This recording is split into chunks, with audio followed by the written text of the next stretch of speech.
I'm heading out into the shop. Take a quick look at the 57 Chevy Bel Air.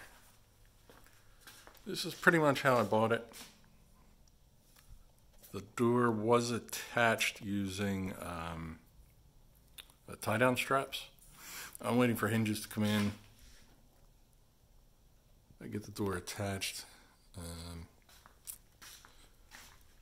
But what you see is pretty much the way it came. Take a look up inside. Pretty rough. Lots of surface rust, especially up in the ceiling. Or I should say the underside of the roof. Hopefully it's just a matter of being treated and put some rust stopper on there, seal it up.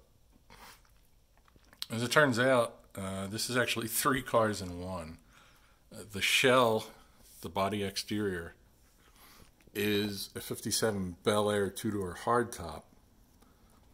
But as you can see inside here, especially with the really bad welds down in the corners, and the hacked apart supports for the package tray, it seems the floor, both in the trunk, passenger compartment, up into the toe boards, and including the rockers, the outer rockers at least, well, inner and outer. Seems they all came from maybe a 4-door.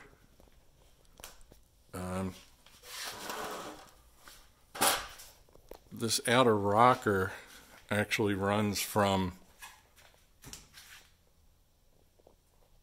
the back of the front rear, back of the front rear well to the rear well. This is all one rocker, whereas in the 2-door hardtop, the normal rocker would stop right around here somewhere, because the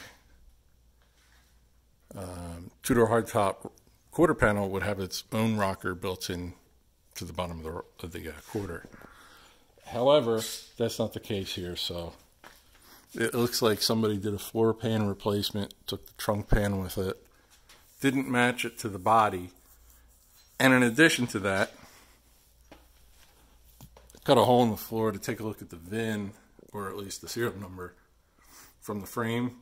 That's also a different number. So, like I said, we're looking at 3 cars in one here, roughly, between the shell, the floor pans, the rockers, and the frame. Aside from that, it's pretty much all stock. Body seems pretty straight.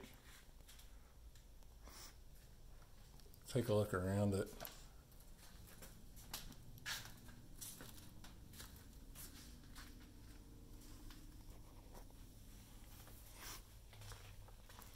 Taking a look at the quarterback here, and you can see there's a lot of mud, hiding a little bit of rust down here in the corner. And it looks like there's a, I don't know if it'll show up here on camera, but pretty decent sized dent. It looks like maybe somebody tried to shrink back out with a torch, heating and cooling. That's pretty bad. There was probably about a little less than a 1/4 inch of mud built up in these low spots.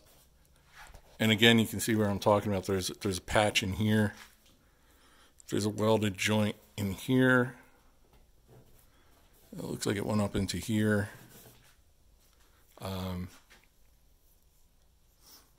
Wheels are obviously not original. But the frame looks pretty unmolested. Looks really clean. As far as I can tell, it looks straight. I don't see any obvious signs of damage in the frame. I think the rear is from a 57. I still have to clean it off. Check out the numbers. To be determined there. The engine is not from the era. It's actually from an 84, according to the casting numbers at least. It's from like an 84 F-body, G-body, or some other, I can't remember off the top of my head. That's actually seized. So the plans are, at least for now, try to get the motor to start. We'll have to pull it, rebuild it.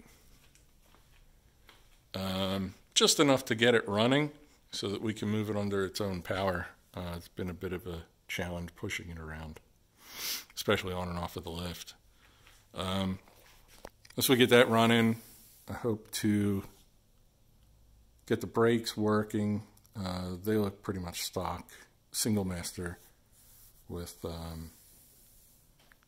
drums all around, and they look factory as well with fairly new linings. I'm kind of surprised. So hopefully we get that done and we can move it in and out on its own power, and we'll take it from there. Long term, I think after we get it running and stopping under its own power, I'll be looking to replace the floorboards, probably the quarters, and the outer rockers as well. It's going to be a ton of work. Oh, and the firewall, since that's all pretty butchered up. More details to come. Stay tuned.